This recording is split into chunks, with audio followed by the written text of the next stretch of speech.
take an idea to scale within and beyond the organization?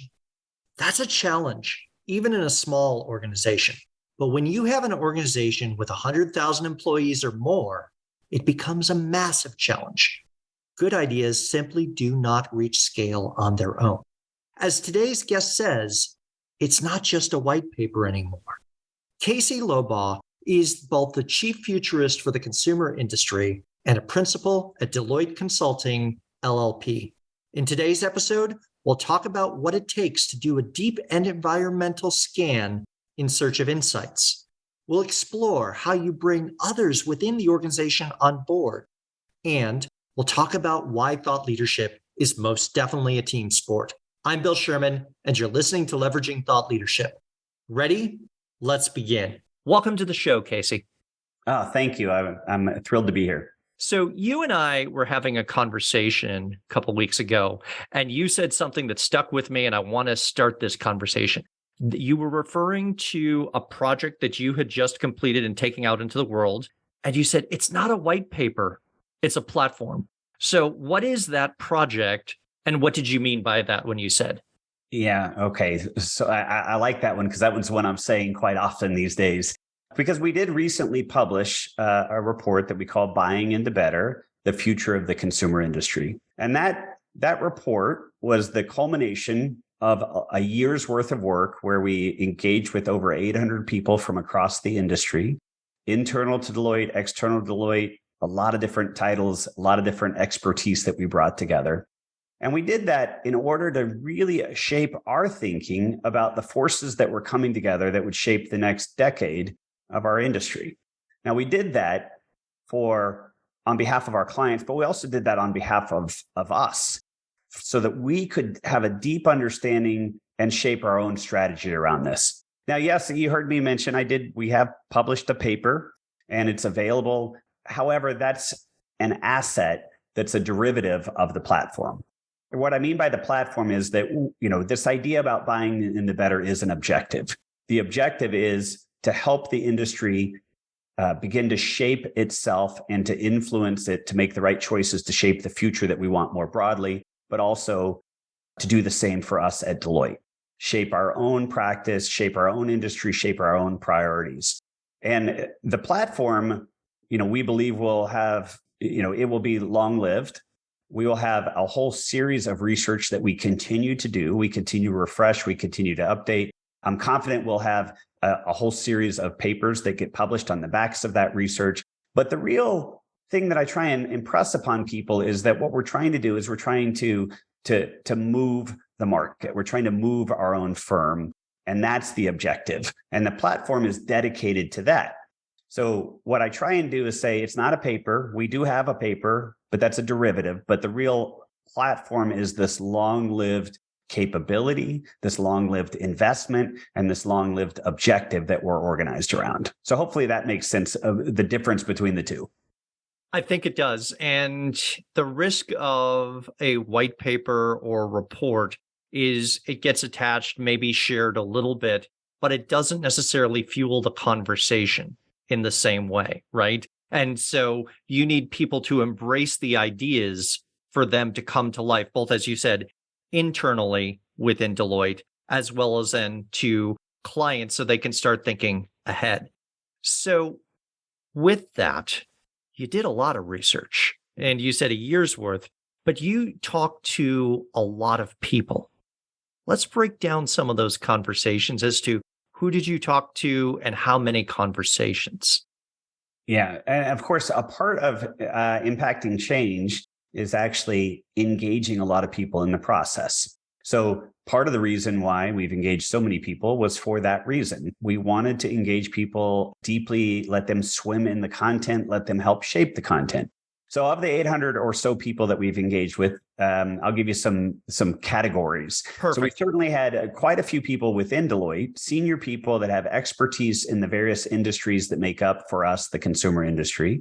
So this is everybody or industries such as hotels and auto, restaurants, retail, consumer products, but even companies like telco or even life sciences that are increasingly, focused on a relationship with the consumer.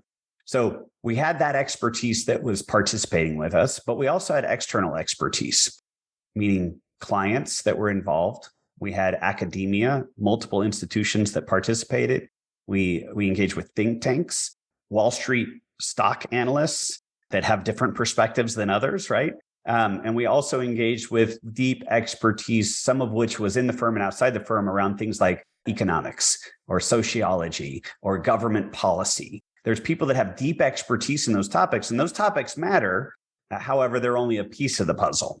And so that's the kind of, and one of the things I'm proud of, I think Deloitte may be one of the few organizations that can organize the kind of group that we were able to bring together for this conversation. And so, as you mentioned, part of it was I want great input because no one person amongst those people had a complete view of all the topics that mattered. Only when you convene the right richness of group did you understand that. Second of all, the diversity of, along a lot of dimensions, you just get a lot of different perspectives. So we included some of the youngest people at Deloitte in the conversation because they brought very unique perspectives about the consumer industry, about the state of the world, the planet, where things were heading. And we also included, of course, very senior people at Deloitte who participated. We also used our what we call the State of the Global Consumer Tracker, Deloitte's version, which really looks at monthly. We're surveying consumers for input on intentions and changing perspectives, et cetera. So very rich input, but part of that was by design so that you get the answer right, or at least you're in the right direction, but also because you want people to be part of the conversation if you really want this to be a platform and not just a paper. I love a couple things that you say there, and I want to draw a line underneath some of them. The building of the list as to who will we talk to and what categories and perspectives do we need is often one of the most important tasks to be able to get that environmental scan, to be able to look out and make sure you're getting a good view of the landscape. Because if you don't do that right, your synthesis falls apart, right? Because you've only got a limited view. I also love the fact that you said, okay, we went to some of the most junior people at Deloitte. And I can imagine the junior analyst looking up and going, you want to talk to me? Mm-hmm. Wait a minute. This is different. Most organizations have expertise that's latent, which is not often thought of and pulled into a conversation when they can add value. Yeah, one of the best questions to ask is, who else should I talk to? That's one of the most profound questions because you'll discover, like, I never thought of that. That's a great idea. Or sometimes they'll say somebody you've already talked to, that's fine. But just asking that question expands the aperture. And honestly, part of my approach was I didn't say no to anybody. Anybody that was willing to talk to me, we would spend time talking to. In fact, I put a request out on my LinkedIn because, I've been in the industry now for 27 years. So I've built up my own personal network and I put the request out. Here's what I'm talking about. Who wants to participate in a conversation? And surprise to me, I got at least 4 or 5 competitors that raised their hand and said, I'll talk to you. And so not only amongst that group did we have our own expertise, we actually had other organizations that were, people from those other organizations that were willing to participate in the conversation too. Well, and when you're talking about as broad of a topic of trends within consumer behavior in the retail industry, and you're looking far out, you can't narrow it down. So I love this idea of saying, I am open to conversations wherever the conversations lead me. And that great open-ended question of who should I talk to? And then here's a topic I'm willing to talk about. Anyone want to join a conversation? Those are great invitations. You'd be surprised how many people, I was surprised just how many people that showed up that had perspectives that were unique and different and diverse. And it just was a very personally fulfilling process to go through. And it was humbling too, because as I mentioned, I've been in the industry a long time. I thought I kind of had it. And only through this process can I look back and go, wow, I've learned so much. And many of the things I thought I understood, I did not understand, only because this group helped to educate me.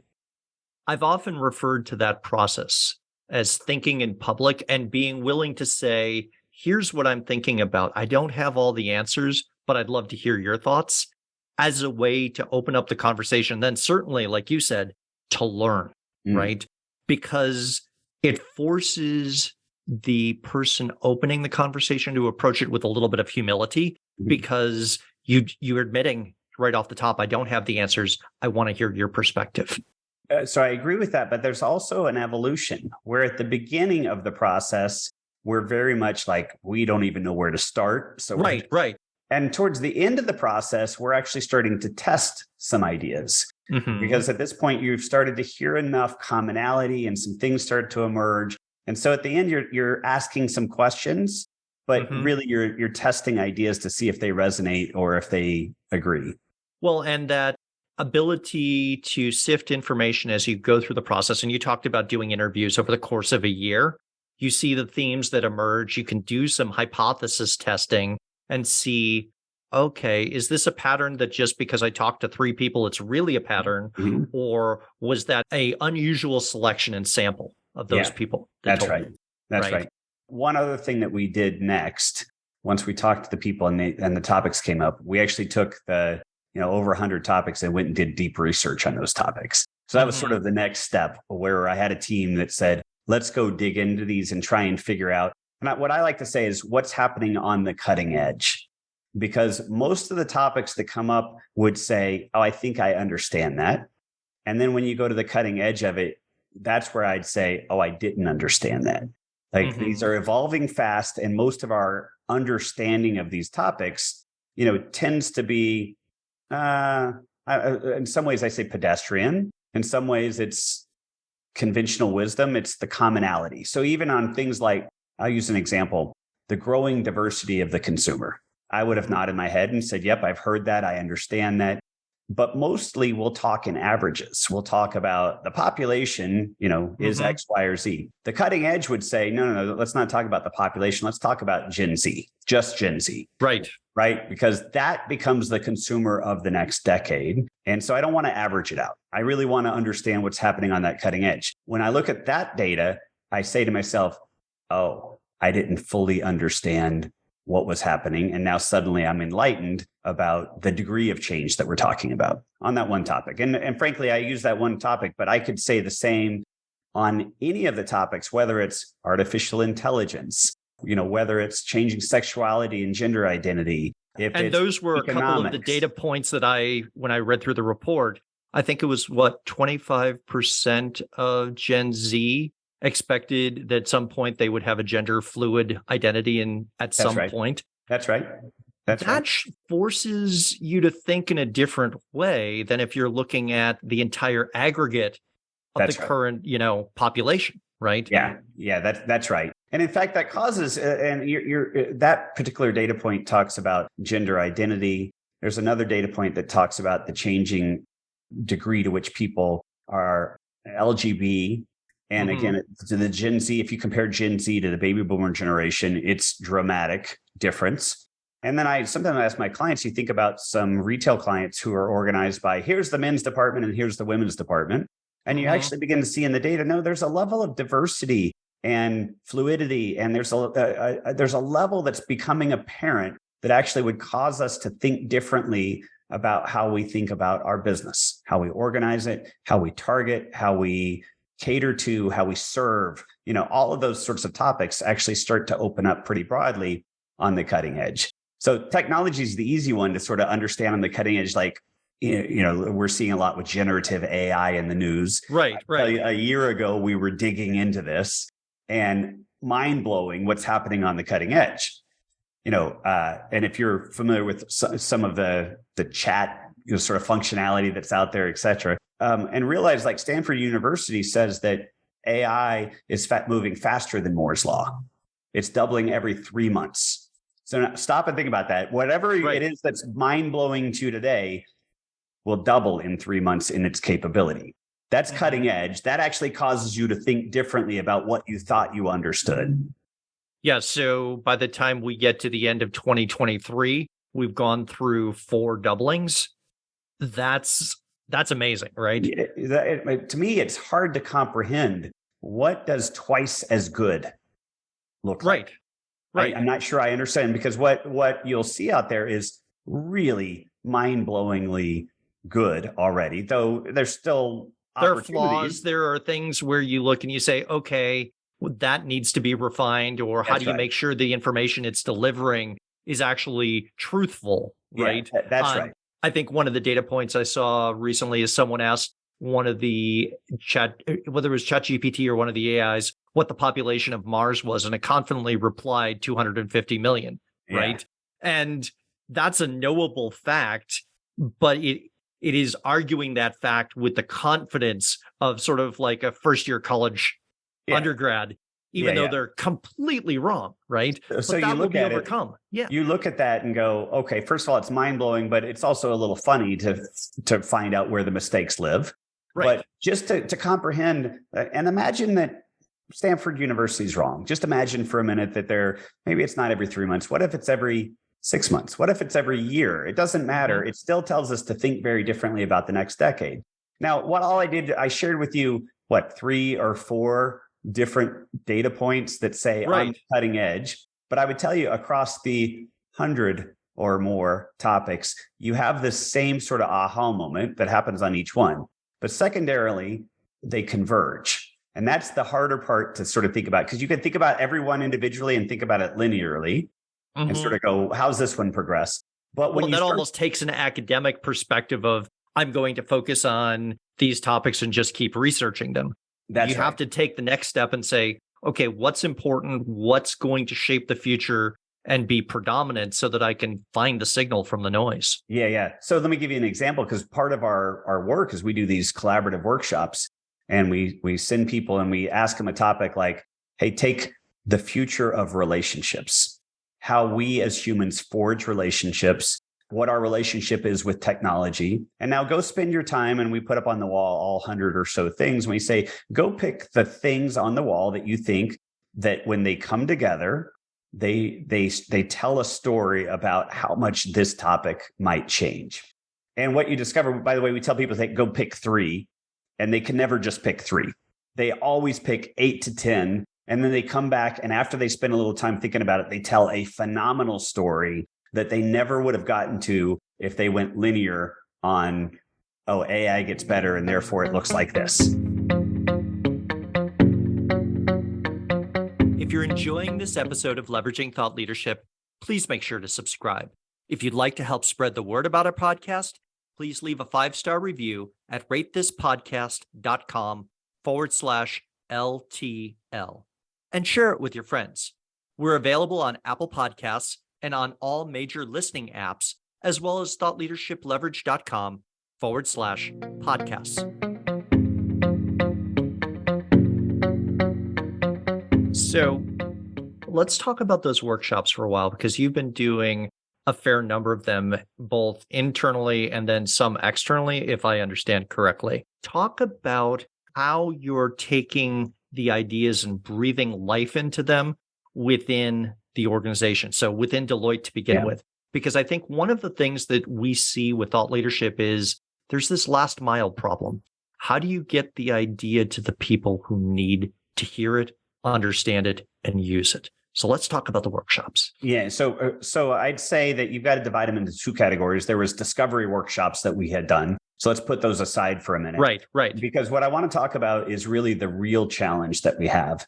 The real challenge within our organization, and frankly, within business more broadly, is scale. We've got to scale the ideas. We've got to create an army of people that really understand these and that are facing off with clients every day.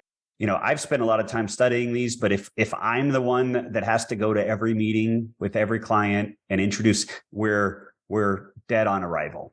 Yeah, you'd be either on planes or in simply meetings. Can't do it. Yeah. Simply can't do it. So the size and scale of Deloitte is that we're having active conversations in the C-suite every single day with hundreds of major companies. So I've got to scale. So we took on this effort where we've identified a collection of people from across the business, a first wave of people, which is we take them through training, because this is not something where you can read a report and then you can go have the kind of conversation that you can have after researching this for a year. So we put together a 2-day session. The people that we've identified, and they're from across our business, and they're from all of our functions. They're from everywhere. We bring them together as a group, and we day one we introduce them to some of these activities in the workshop. We introduce them to what we call the 6 forces, and we've been talking about a lot of that here. The activity I just described, where you're taking a topic, we're not even talking about business yet. We're just saying, take a topic like education or relationships and go spend some time talking as a group about how these forces come together to make an impact on that. Part of it is to recognize that there's an abstract layer of change that if you play the linear game of like, what does this mean to my restaurant client, that you skip over. And you want people to grapple with that. And I always call it swim in it, think about it, argue it. And in doing that, you're actually coming to better grips with the complexity. And you're also practicing, okay, what does this mean for? Okay, and then on day 2, by the way, we then go to dinner. And that's actually a really important component because the conversations at dinner are so much fun. I would assume that the conversations continue and spill over and even get more lively at dinner. Yeah. You know, we go to a nice dinner and you add a little wine to the conversation, and people are starting to talk about what did they talk about today that was mind-blowing. And those conversations are fun because we really start to open up a fun, interesting dialogue. And of course, I've got the team that helped me with the research, and they're sitting around at the various tables and they're throwing out little nuggets of information that sort of feed the fire, if you will. So then the next day we show back up day 2 of the workshop. The first thing we say is, hey, what'd you hear yesterday that was most profound? And then we ask questions of like, what are your hopes and fears and dreams for your family? Because you make it personal. Because a lot of this information you're going to talk about on this topic in particular is very personal because it reflects not only on our industry and our clients, but on our world, our society, our children, relationships with kids, everything. Yep. And then we convert and we do some exercises about, okay, we break into groups. You're a CIO, you're a CEO, you're a CFO, and you're faced with all the pressures that you're faced with every day. Now, I want you to have a discussion. You know, you went through the session, CFO. Now you have to balance between the pressures that you're under today and what you heard through this session. What's going through your head? How are you thinking about it? What might you do differently? The reason we do that is we force people into the chair of our client and force them to recognize that they have a set of pressures that they're under, and they've got to balance that with our information. And we're trying to help them figure out how to have that conversation. And really, that's our 2-day training really is around that. And then we set people off. And then even then, people aren't ready. Now, we want them to be ready. But I get a lot of this like, well, I've got a client conversation, but would you come with me? And the answer is always yes, because I get it. Let's go have the conversation together. But the expectation is that you're investing in learning and you're scaling. And as you do that, you know, the information that we're uncovering is propagating. People are becoming more comfortable in conversations. We're getting more success stories, you know, underneath this. And we're even getting, you know, today we're largely focused on the US on our first research, but now we're getting globally. Of course, Deloitte's a global firm. The various regions are all saying, okay, we're ready to take this to our region. And we know there may be some additional work that needs to get done.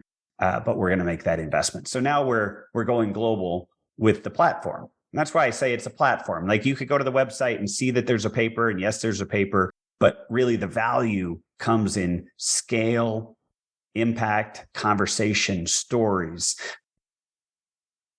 I think you said a couple things that I want to underline. One, making it connect to individuals personally. What does this mean for you, for your family? How does this idea impact, and making it concrete rather than abstract? Because I think it's often easy to look at statistics and numbers and forget the human side of it, right? Yeah, totally. And then the empathy exercise that you described of okay, you're sitting now as the CFO or the CIO. Yeah. Put yourself in their shoes. Think from the challenges they have to deal with on a day-to-day basis. Those are ways to overcome the barriers to getting attention for ideas. Because if we can't figure out how an idea connects with us, either on a personal level or professional level, we're going to scroll by, skip over, tune out, whatever. because we're under cognitive load most of the time. Yeah, that's right. That's right. Right. Now, there's a fun thing that's happened here. Like my teammates that I've worked with, I've got teammates who are younger in their careers and are passionate about the work that we're doing. But they would tell you that that they, and I can relate with this, like we're no good at dinner parties anymore because we're so deep in topics and we have so much like to say because we've learned so much. We want to impart the knowledge, so somebody might bring up, hey, have you seen the latest AI technology? And, that's a dinner party conversation. But suddenly we're like, oh boy, like we've got so much to talk about. And I'm confident, I know my wife would roll her eyes at me as I start to talk at dinner parties. Some people find it fascinating, but we're probably ruining our ability to socialize. Well, and sometimes you can frame it as curse of knowledge in some ways, or the curse of the expert, right? Where you're thinking at a graduate or postdoc level on a topic when someone is really just entering into the topic and saw a cool article online or something, and they're like, hey, I'm at the 101 level. Give me the basic steps of what we're talking about. And you're like, no. Here's differential calculus. Yeah. The old story of like, well, who was it that said, if I had more time, I'd have written a shorter story. Short letter. Yeah. So I think love it's that. attributed to Twain sometimes. And I think so. I think also Descartes has been another person who's been attributed to. All right. So this has been a challenge for me lately, and I'm working on it. I promise I'm working on it. I had a call the other day where with one of my colleagues said, we've got a CEO of a major company. You got 10 minutes to tell him what you've been up to. And so over the last year. How did you spend your summer I got vacation? it. 10 minutes. Yeah. Got it. Now I'm happy to say that we did that and it worked. And that was we knocked the ball out of the park in 10 minutes, but it's really hard to say in 10 minutes, kind of like, yeah, here's what we learned. Well, and really in some spaces, 10 minutes is enough. And maybe you can do it in 5 as well to get someone to say, okay, that's interesting. Yeah. Tell me more, right? That's right. You didn't give me all the evidence. You didn't give me all the data. I don't have the full picture, but you've now convinced me it's relevant to me and you have my attention, right? Yeah, that's right. And that's that 10-minute sort of permission for a future conversation. Yeah. At the end of the day, I look at it like this, like we went out and talked to 800, incredibly smart people from across the industry, all disciplines, clients, everybody. And would you like to hear what we took away from that? I mean, that in and of itself is like, oh, that's interesting. I'd like to hear that. I call it the no risk offer. Mm-hmm. So I want to turn the focus of this conversation a little bit to you, Kasey, and ask the question, you've got the title of a chief futurist, specifically for the consumer industry at Deloitte. But you came from being managing director and your principal. And so you've been working with clients rather than from an academic background and as a research background. How'd you get here and how do you get the title of chief futurist? What's that journey like? So I like the question. I appreciate the question, but I'd say that, really my career at Deloitte has been client service. So that's where I've been. And that's still my primary focus. So this idea of sort of focusing on this effort was secondary to, I serve our clients who are trying to make a difference and transforming themselves in many different ways. Early in my career, I put a stake in the ground that said the area that I wanted to focus on was e-commerce. And now when I say early in my career, keep in mind, we're talking about 1996, 1997, when, the very early ages. In fact, I remember somebody at Deloitte, I was very junior. As you mentioned, I was an intern back in Deloitte in 96. So I'm young in the firm. And I remember somebody telling me, oh, you want to do e-commerce? And then they said, what is that? And I told them, and they said, yeah, we don't do that. Mm-hmm. And so I really spent the next 10 years going, yeah, we do. And, I serve in retail, and really that's where I started. So in other words, what I was already doing on day one was looking to the evolution of the industry, what was coming next. And really that's been the story of my career, is really paying attention to, understanding deeply what's coming next. The reason I've been asked to play this role is because I have a good track record, or at least an established track record of, seeing things on the horizon and aggressively sort of positioning around those things. And then more recently, we just say, boy, there's a lot more change coming. How should we think about this? And I've taken on that role. Now, at Deloitte, the chief futurist role, that title, is held by multiple people. So, for example, we've got Eamon Kelly, who is really a mentor to me. He runs our Office for the Future. Now, what's the Office for the Future? The Office for the Future is really, somewhat of a think tank that helps all of us that are in our domains to help, one, drive connectivity and consistency about how we're thinking about. And so many of the early workshops I was doing in conjunction with Eamon and his team in the Office for the Future. We've also got a gentleman by the name of Mike Bechtel, who I think about and really look up to. He's our chief futurist for consulting. And for consulting, he really focuses a lot on the technology side of things and where things are heading. So I look to him. And then I've got partners of mine like Neil Batra, who leads the future of healthcare. And of course, the convergence between consumer and healthcare is high. So he and I spend a lot of time trying to figure out how we're going to face off in that area. But what it is just a collection of people who are dedicated to thinking about what's on their horizon, what's it mean for us, and what's it mean for our clients. And I'm really proud that Deloitte is forward thinking enough to be willing to make the investment to allow me over the last year. There's a lot of different things the firm could ask me to do, but the fact that they asked me to do this tells me that they think it's important and they're willing to make the investment. And it is something that rarely happens by accident.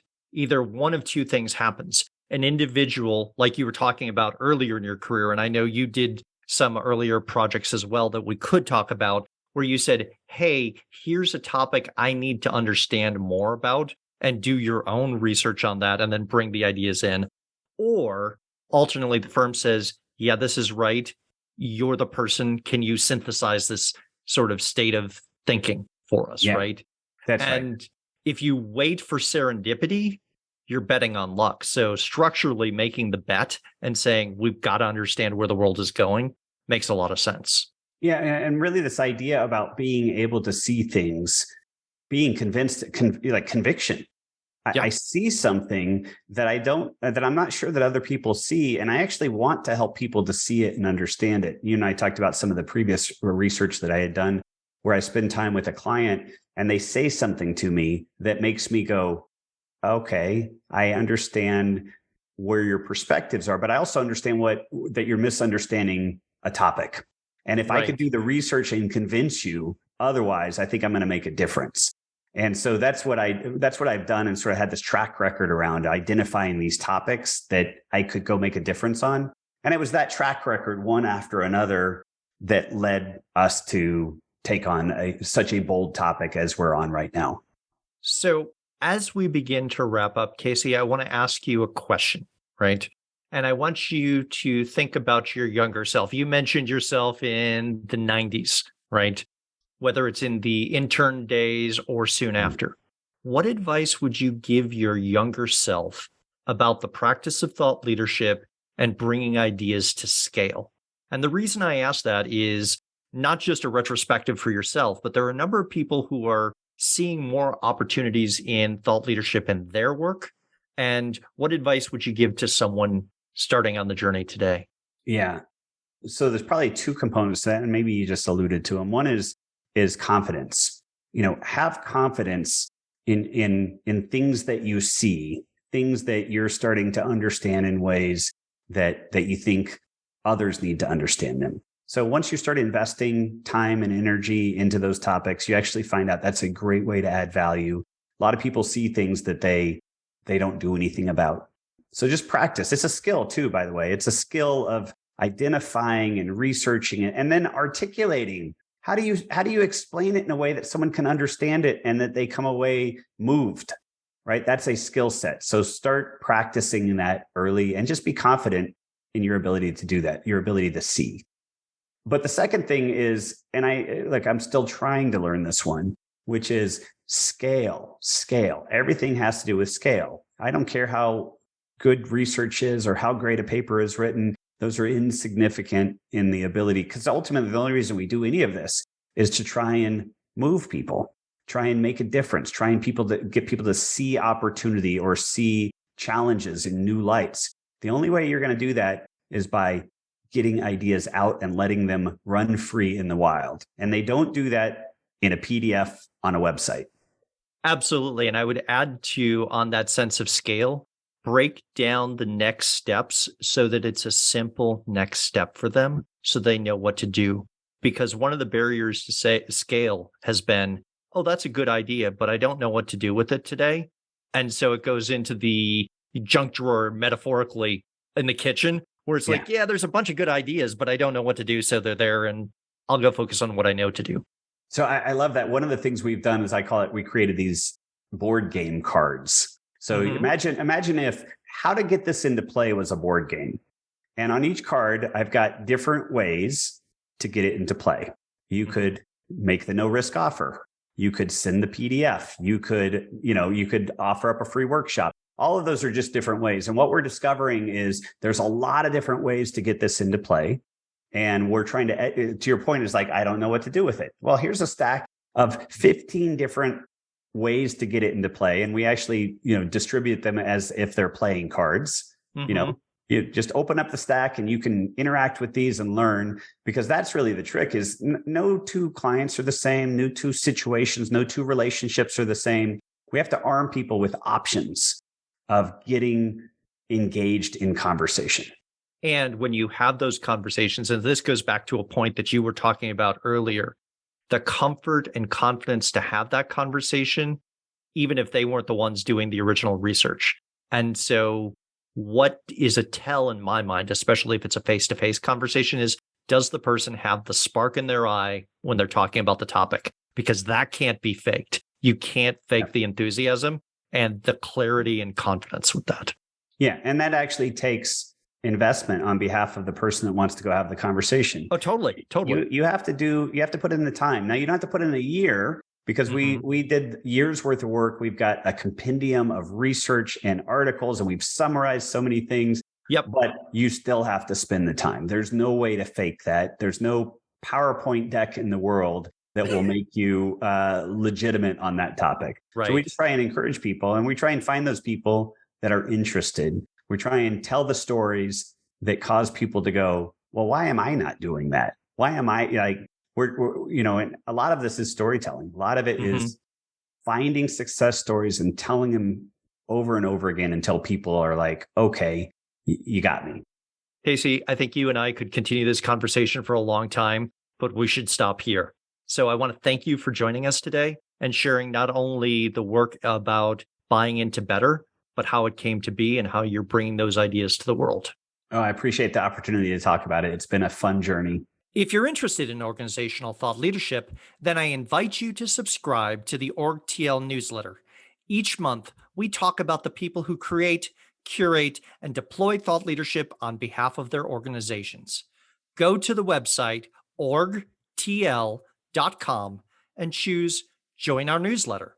I'll leave a link to the website as well as my LinkedIn profile in the show notes. Thanks for listening, and I look forward to hearing what you thought of the show.